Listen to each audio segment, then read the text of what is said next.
we still awake? Yes, it's been a long day, so I believe that it's the right question in the right order. However, we have one more plenary to go, so if you can stay with us, we'll make this, I don't promise it will be snappy, but yes, it will still be detailed enough, and we might have the full rigor maybe this time around if we can only beg the next speaker, yes, to bear with us. If you've just joined us, ladies and gentlemen, this is the 2021 National Project Management Conference happening here live from the Sogakope Beach Resort, and this is in association with Project Management Institute, Nocheski, Hatwa, and Point, and Bust, who are platinum sponsors, and also our gold sponsors, who are Afrisons, and then our silver sponsor, BROC Ventures Limited. And for our platform, which is the virtual platform that we are enjoying, that's by Moxie, and all of this is put together by Eagle Eye Projects and Events. So please, let's put our hands together for our sponsors one more time. Without boring you any further, our next speaker has over 33 years in civil engineering and design, and also when it comes to issues of project, contract, and procurement management, he's got all that and all those years under his belt. One thing I actually enjoy in his leadership position is not the fact that he's been the director of TSL Ghana, but he's also an associate pastor of a church. Ladies and gentlemen, if you're ready to speak to us on stemming corruption associated with built environment infrastructure projects, a systems engineering approach, please help me welcome the presence of Pastor Engineer Hector Boye.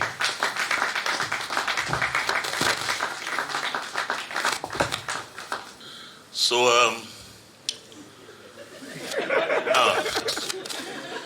the background to this, I decided to go back to school, and the course was called Systems Engineering, and an assignment was given. Said, well, they explained to us systems engineering can solve anything. They go to the moon with systems engineering. So, for example, to communicate with stuff in the moon, that technology is what resulted in us, the cell phones. So systems engineering looks at a big picture, but focuses on the small one. And the cell phone is a small part of space technology. So that's just to give you an idea of what systems engineering does. So well, I just decided that I'm going to apply it to corruption. This is a decision I took. So went through the motions. I submitted the paper, and the supervisor was pleasantly surprised.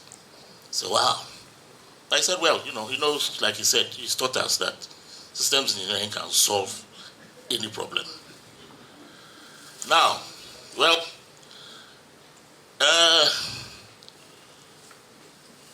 the other information I want to give you is that these are extracts from that paper, and the paper is at the moment with the Council of State, because they wrote to the institution of I just finished. I'm no longer there now, but I've been the acting director of operations of the Ghana Institute of Engineering for over 2 years, but because of schooling and stuff, I quit. But they wrote saying the president has asked them to bring up ideas. So the folks, my colleagues, said, I showed them, sir, let's send it. So it's there now. The paper is with the Council of State. So in terms of an outline, I'll do some introductions. Because how many engineers here? Engineers? Yeah, okay, yeah. Wow, it's engineers, man. Charlie, we've been the problem, but we'll also be the solution, okay? All right, so we'll talk about systems engineering, the processes. Then we'll remind ourselves this corruption thing, it's been belabored. But I decided, no, let's solve it. Okay, we know we've been chopping money. It's not good. Let's solve it. Okay? Then I chanced to, to see this video, Star President video, and it just struck me. And so 3 minutes, 3.5 minutes, we'll look at that. and then we'll look at a systems engineering proposal. The conclusion here is not really a conclusion because it's actually work in progress. This assignment was like the planning stage. We didn't even get, we did an architecture definition process. So it's work in progress. Work in progress. So I'll just end at what we call the architectural definition process, but you would see, you'll get a full picture anyway. So systems engineering, transdisciplinary approach and means to enable realization of successful systems. So we see here how it relates with project management down there, and then what we call systems implementation. And you'll see this figure in the book they call the CBOK. The CBOK equivalent of the PMBOK, right? CBOK is systems engineering, a guide to the systems engineering body of knowledge, right? So, and I realized from this, or from this learning, that no wonder, when assessments are made of projects end up being about 50% successful, So actually, PMI now collaborates with what they call them INCOSE. INCOSE is the International Council on Systems Engineering. So they collaborate with PMI now to get better outcomes of projects. So in the systems engineering, you'll have these processes all explained nice and neat. So with these processes, like I said, systems engineering solves almost, I'm saying almost because it's not God, but solves a lot. But we'll be looking primarily at the technical processes. But you'll see from this, you'll see the project management processes, human resource, see project planning and all that. So there are similarities. Now, this handbook came about from a project called the Bookcase. The Bookcase is the body of knowledge and curriculum for the advancement of systems engineering. So it produced the two products, the CBOK and the GREC-C. The GREC-C is the Graduate Reference Curriculum for Systems Engineering. So from those two products, they got a handbook about the turn of this century. And the idea for having a handbook is, people like me, not really a system engineer. I'm a civil engineer. But if I want to do some systems engineering, that handbook is helpful. And then for the professional one, he has a reference, book as well. So these are the processes, systems engineering. So, a business mission analysis process, similar to, project stakeholder needs requirements definition process. Then system requirements definition process. That's what we'll be looking at, in detail. And we have the architecture, design, system analysis. What you see in blue is not detailed, but you understand it from, the model.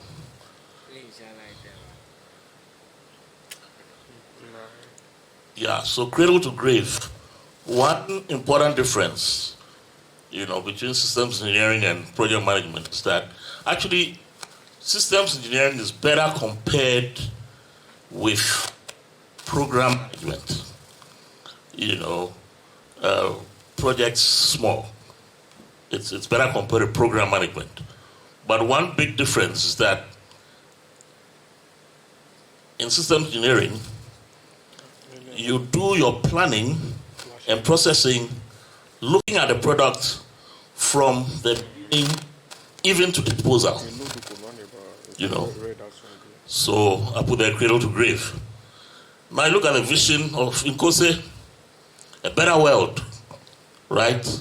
Through a systems approach. You agree that machine comment would give us a better world, right? Or you don't agree? Good. Now look at the mission. To address complex societal and technical challenges by enabling, promoting, advancing systems engineering and systems approaches. Corruption is what? A complex societal and technical challenge. So we look at our, this is what it's all about. These things have been, if you've not seen this before. In 2014, I did a poster presentation in South Africa, first PMI Africa conference. And it was like a competition. And I got a first prize because I presented on corruption. And I was thinking about it. Then I realized that people, it's like there's this culture of silence, but people are sensitive to it. They know there's something wrong. Something has to give, okay? That's the only reason I have for winning it. I don't know about, but some, emojis I drew, just these statements, and I got first prize. So we know about these things. Now, the founder of Transparency International, okay, his motivation was, a statement he made. He was saying, I'll paraphrase it, he says that there's no sector as corrupt as construction. All right? And, like you heard, I've been in it for a while. And I know about it. All right? So, look at that last one. This by Ali Nachia. He's not really, but he's he's academic. He's also a finance guru. Ghana loses 3 billion every year to corruption. Let's do some calculation. The GDP from the budget they read was 72 billion. 3 billion is 4% of it. But this was in 2019. This is 2019. So it'll probably be higher if you assess it. So that's the effect of corruption on our economy. This is the one that eats us. Evolved into a cultural norm and practice. It's all over. It's permeated as, the system. And for the built environment professionals, like I said, when I told a senior, relatively senior, engineer, I'm going to do this, presentation here, just looked at me and smiled. So, what is happening is that it's 2 things, one or the other or both. We are either perpetrators or we've given up, or both. Yeah. So again, from the literature, what they call the effects and then the causes. So it's a vicious cycle for us. They branched into 4 main: economic, organizational, political, and then social. Where I've highlighted low, the academics do research, and this is what they've come out with from their research. But then I felt some of them may be arguable because imagine,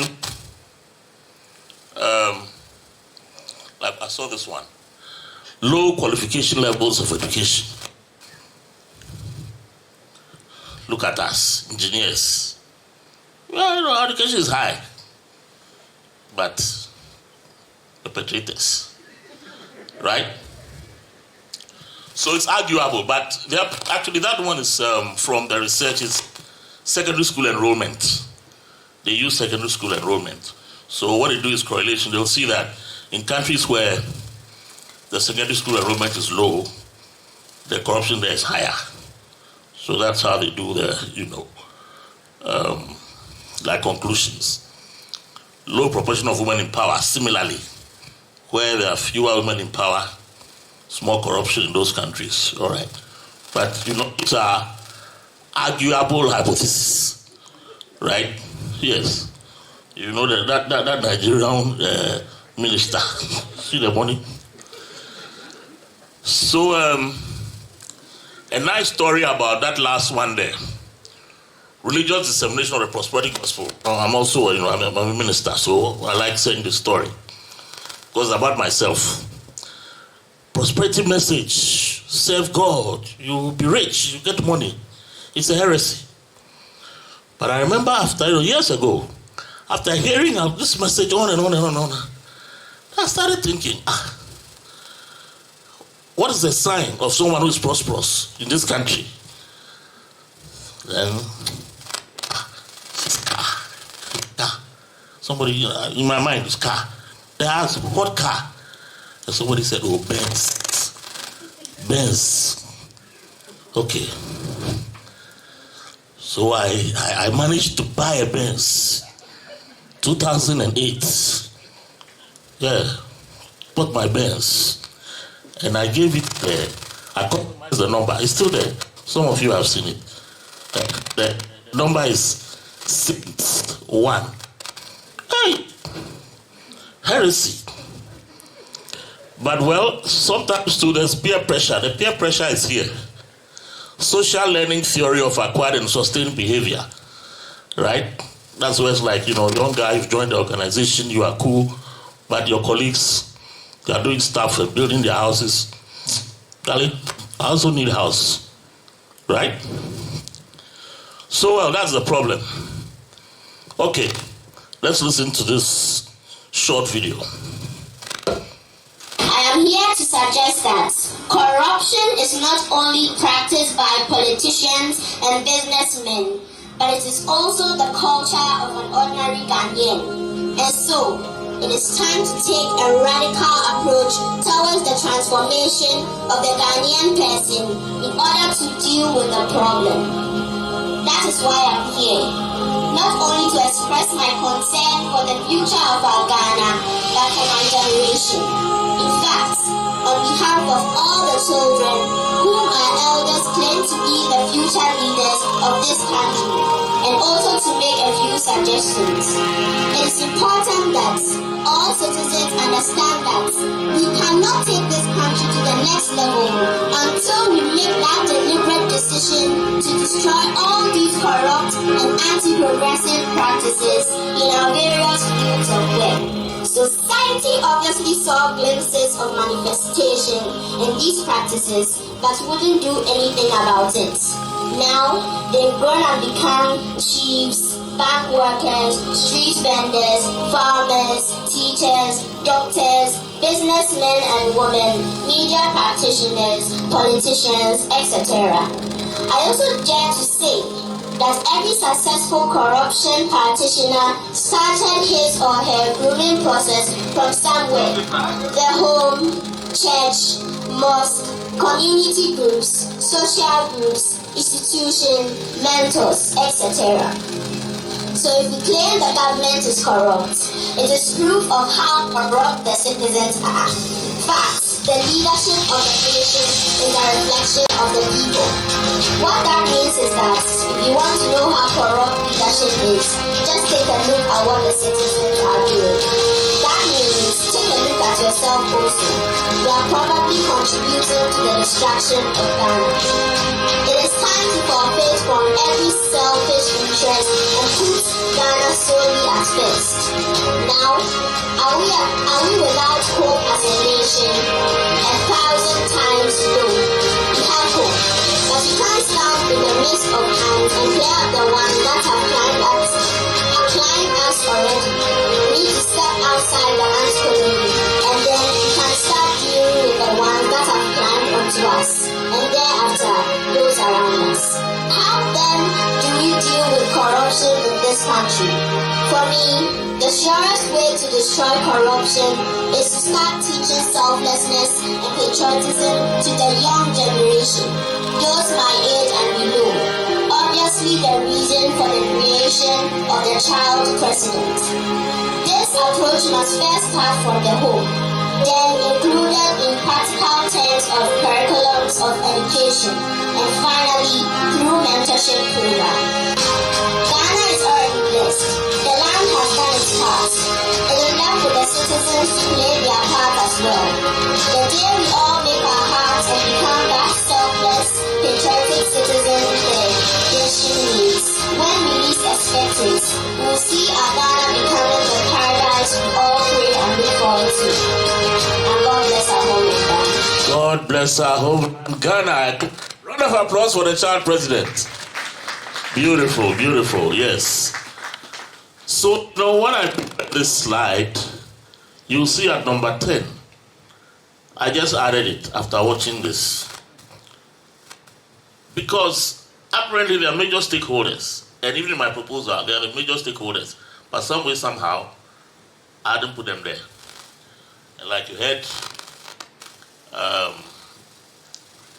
they see themselves as major stakeholders. Children and like adults now, and it's like they understand the problem, and they understand us, and they as children kind of feel this thing must be solved. We need to work at it if we don't want problems down the line. So, well, all these are major stakeholders. You see, for this particular one, it's for the built environment professionals, architects, surveyors, engineers, planners, basically. But you'll see that it's a matter of just putting professionals there.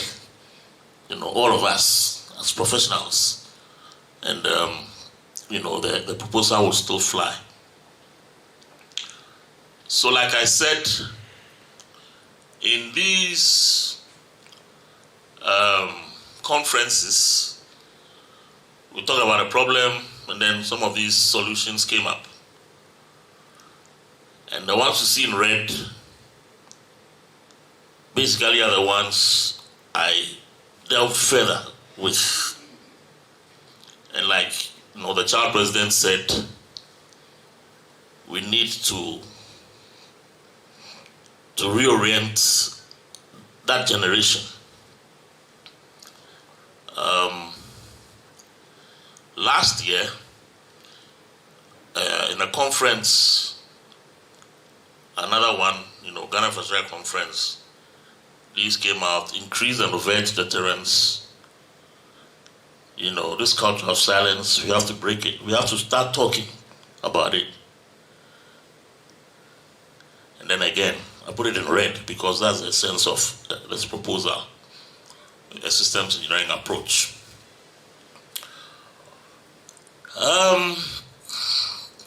Now, what we call the project governance framework, you see in the strategy column there, vision we talk about, mission we talk about, but you see the values. We see this as the values of the organization. But as, you go through, all those processes, since it takes us, we are the people, managing all this, it means we need to also look at values as we manage our projects. So now, in systems engineering, we have what we call the operational concept, high-level requirements. So, one, I said we should break the culture of silence. We should talk about it. We're not incriminating anybody. Oh yes, I mean, do you know that even taking that paper from the office, it's not right? Yes. Values. Okay, let me explain something. We all admire the Japanese work ethic, right? You go to a Japanese person's home, you don't see any house help. They do everything themselves. How come? Right from childhood, it's imbibed in them. How is that done? Through the educational system. So, in the curriculum, on the timetable, there's a place like janitorial work. And so maybe 10 o'clock, bring. They're going to the washrooms, they're cleaning. Similarly, Germany, in preschool curricula, they have some environmental thing. They go to parks and pick litter. So in Germany, if you like a parent, you drop something, you have your child telling you, hey, not right. So it's possible to change, using the educational system. So how many people are in the educational system here? Ministry of Education. We used to have, nobody. I wish we had some here. Because I realized, we'll need them to do the design part of this proposal. So let's talk, and specifically let's talk about the laws concerning procurement. We all know about it. How many have read the program? Meanwhile, you see, let's read, discuss it.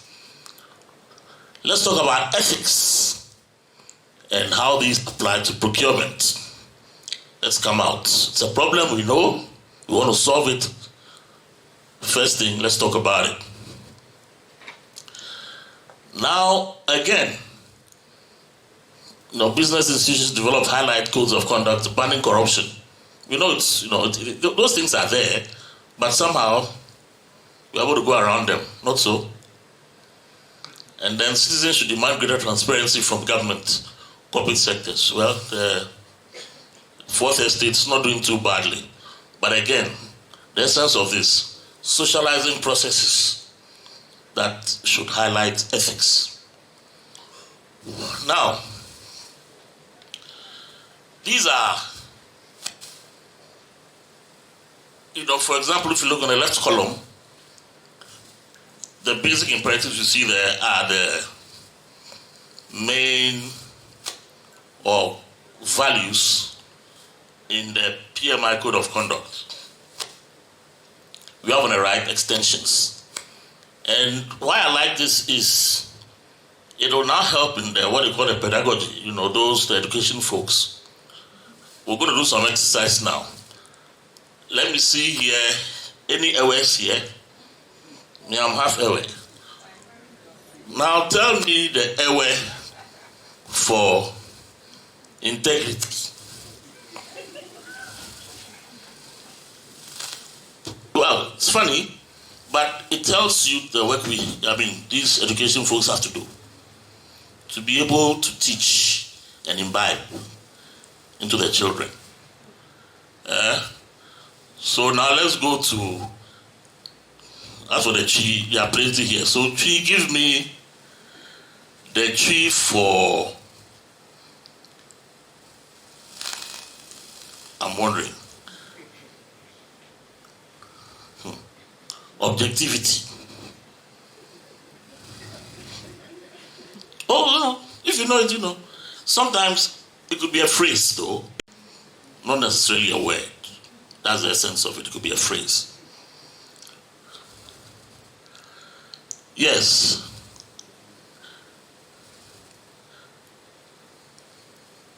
Hausa for Ketsi. Alaji. Ketsi. Hausa for Ketsi. How about, Mampusi, whatever language, but the essence of what I'm doing is for us to see that there is work to do in terms of education, okay? And then the final one I was saying, the GA for credibility.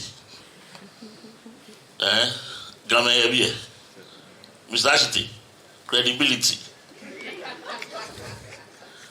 Anyway, so lately there's been the fifth one, the community citizenship. We should be citizens, not spectators. The idea is that, such solutions need collective effort. One person cannot do it. Okay? We should all decide that this must be solved and this is the way to go. Now, system requirements, the proposal that you read there, what I did here was I kind of reversed it. Though it looks like, let's just start with the children. I realized, at least in tech, they teach ethics, and engineering ethics. So, well, let's continue. Let's just change the curriculum a bit. Instead of just engineering ethics, we can do what we call aspirational ethics. Those values are actually aspirational values. They should add that. And then gradually, so it's a bit clustered verbose. I wanted to put all on a slide. But I also wanted to highlight here, these functional requirements should be like our SMART objectives. The specific, measurable, achievable, R is what? Realistic and time-bound. So that was the suggestion. So immediately, tertiary. By 2024, secondary and high schools, and then 2027, primary schools. So we have time, that list, to see how we can get all those things into gantry, get nice curricula, developed. Then, of course, the professional bodies should continue. The CPD training in ethics should be, should come to the fore. And then the issue of the culture of silence, we're saying, sometimes the professional bodies, they behave like lodges, they're secret society. They can't cover the, perpetrators. It should cease. If you did something, was investigated, it was wrong, we'll talk about it. And you'll be shamed, but you're still one of us, okay? Now, the system should have some performance requirements.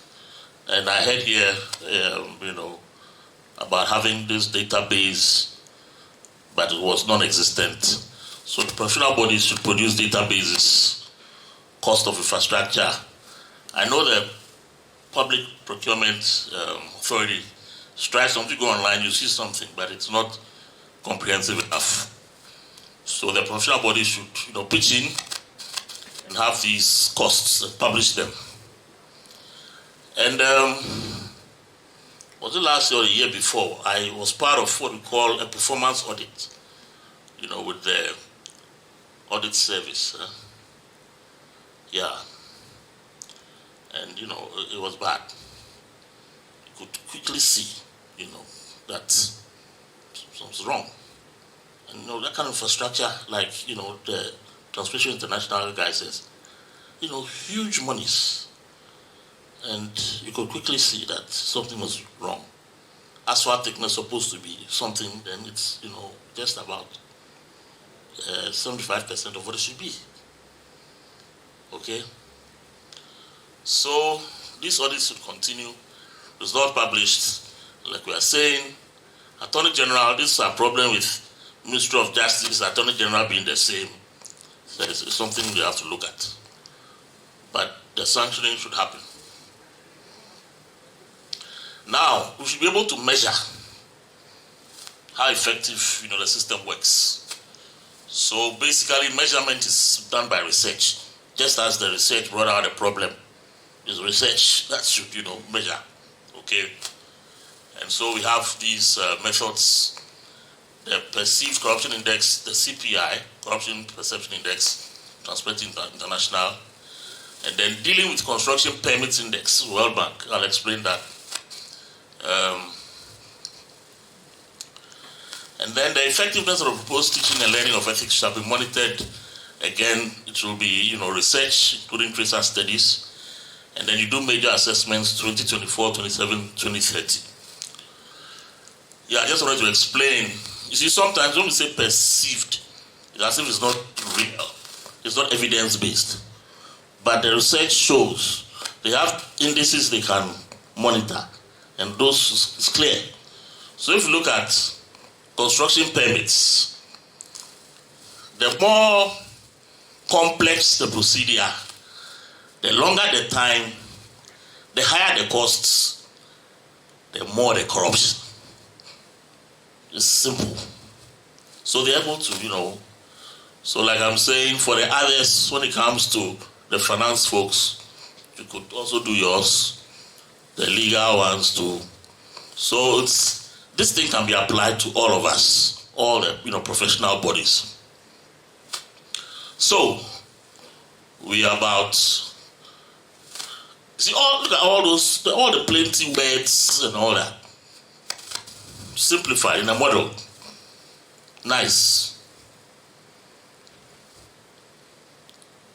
So this is what engineering should be. Engineers, we don't talk much. We just want to 1 + 1 2. So all that plenty talk writing, that's it. So that's the model. Socializing the built environment professional. But as I said, okay, let's look at the left. Yes, everybody. Schools, institutions. So it's just this line. So you can put anything there. It could be the legal and then social process for lawyers. You get me? So that's the model. You see everything in the government, what it's supposed to do, the civil society, the school,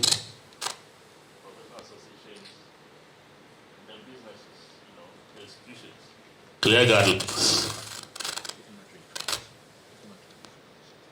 Then we have what we call the functional block diagram, which actually shows the interactions between. And eventually, this will be like what we call a system of systems.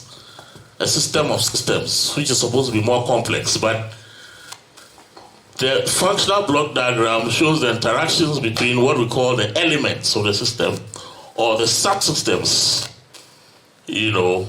relative to what we want. So that's the boundary. So still there should be guidelines, there should be punishment. Now how do we get the aspirational ethics in? You need to teach. So we're saying with that learning, we can socialize the built environment professional. Maintenance process. You see, give good remuneration. Oh, you don't agree?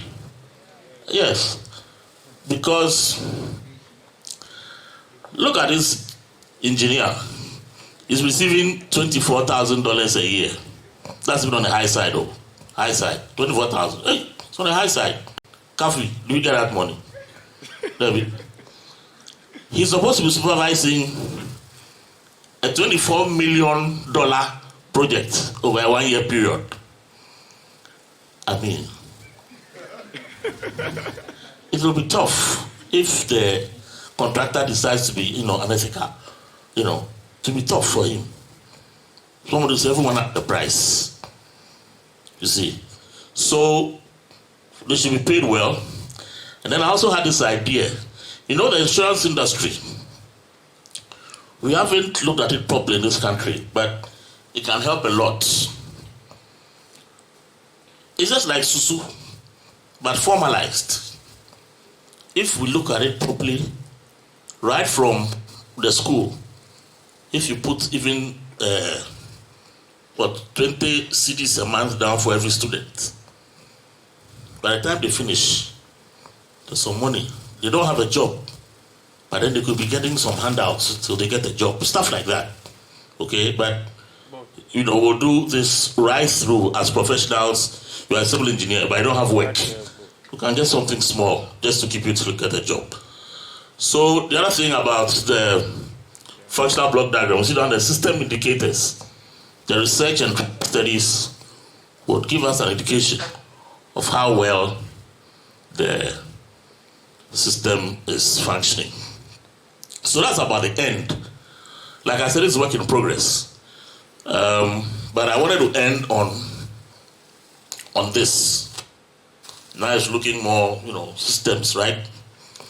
But we call it the architecture definition process what I've put here is a result of, like, this is what we call a candidate architecture. There were other candidates that were analyzed, but eventually this is what I came out with. So it's still the same though. You know, citizenry, 1, appeal for values. That's the number, the function number. Government, what they do, business, professional bodies, educational institutions, blah, blah, blah. I noticed here though that you see the research and research is being done by civil society and international development agencies. But then they would probably have to use the tertiary level education institutions too. So like I said, it's work in progress, but that's about it. So it's simple. You can even codify it at this level. Very easy to monitor. So I'm done. Thank you.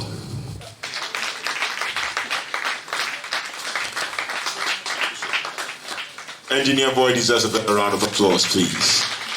At this point, we'll leave 5 quick minutes for a Q&A. So if there are any questions, we'll take them now. Also, for you who are joining us live on our virtual platform, you can also send your questions through. Yes, Reverend, there was one thing that struck me just when we were about ending. Now, we are looking at probably stemming corruption. So, well, the salary is low. Let's think of increasing it. Right. But I'm sure you've been in Ghana for a long time now. So if nothing at all, at least we've seen it happen under, I think it will happen under Asomdwe, where we saw our policemen enjoying some good raise, right? But today we still know. We still know what we see, and we feel it every day. Now the question is, do you still increase and increase? These so-called, they are supposed to be ethical, whatever, but they mirror our cultural values. You know, these are if you go to any chief, whether from the north to, you know, my uncle who has recently been selected to become the chief of the Anglos, it's the same. You get me? So we need to get things imbibed. It really matter where we come from. Thank you. I agree with what the engineer has said about needing a systems approach. I wanted to focus on the children and to say that we have also done some research that shows that we at this age, we are all corrupted. Basically, the only group of people that we can change with to have different values are the children. Thankfully, there are organizations that are willing to do the curriculum. And there's actually a curriculum that exists now. There's an organization called Lead Afrique. They have an anti-corruption curriculum that they are trying out. The challenge is Ministry of Education, of course, is not interested. And therefore, we are not able to move on. But basically, we have to do that to be able to make the change. Now, my question is that you know what is happening in Ghana. There's a lot of lip service. So that, you know, somebody comes and says that during my tenure, I will do this. And then at the end of the day, they change their mind. Look at what happened with Galamsey. Somebody put his whole presidency on it. And as we stand here, our waters are so polluted. So it's a systems thing, and I think we need to be able to work on it right at the beginning. But for you, what can we do with the political system? Because people are benefiting. And until we cut that, they'll continue. Yeah, I agree. You know, I mean, it's true. The political system, that is not helpful. But again, as technocrats, that's why I wish there were the education folks here. We used to have some proof of education, where, you know, the lady was even on the board before. You know, she's gone. You know, let's get at this. Prof, I see you are laughing. But Prof, please, this is serious.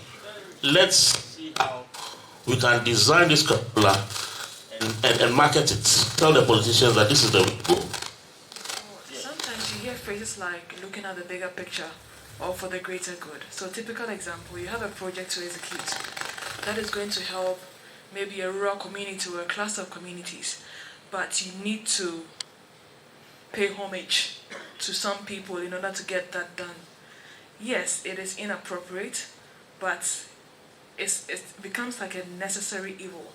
At what point, as a project manager, do you say, okay, this one I will not do, considering the bigger picture or the greater good? He talks about the openness of that appreciation relative to the secretive nature of what we're talking about. So, like we're saying, if it's a value system, we know this is something we do, and it is open. You get, it's very different from that. If you, the chief for things, what kata something, kata seshe. All right. Last one. Okay. Even before we start developing curriculums, we should look at the home, basically. So from today onwards, anybody who asks their child to do something and puts a promise to it, that is where corruption starts. So if you tell your child, if you do this, I'll give you this. I mean, that's where corruption starts. So they will always be doing things, expecting something in return. All right, thank you. I think mine too is just a suggestion. As professionals, I've observed something with respect to post-procurement reviews, project or forensic audits. You have a procurement entity engaging, let's say, a procurement auditor to come and audit a project because it is part of, let's say, a legal agreement with the donor. The question is, we know that even in procurement of consultancies, corruption is embedded there. I come in through corruption. I'm coming to audit a project. Please, let's be frank with ourselves. How do you honestly bring out the ills that you have discovered from the procurement, financial, everything there? Even before you do an exit conference, you have covered everything up. Probably as professionals and at the institutional level, whether it's Ghana Institutional Surveyors, engineers, architects, project managers, when we engage multinationals, we ought to be telling them that the procurement-owned entity should not be allowed to be engaging their project or procurement auditors for projects that donors give us monies to do. If not, it's the same cycle, I believe. Yeah, all right. I think we'll end here. And this is, I think, I've discussed that with our president. The architects, they are the natural project managers because, for financial projects, they get to them first, wherever, if foreigners come, they are building this, they want this. The architects would normally, but when you look at the document, you see the document in, you see.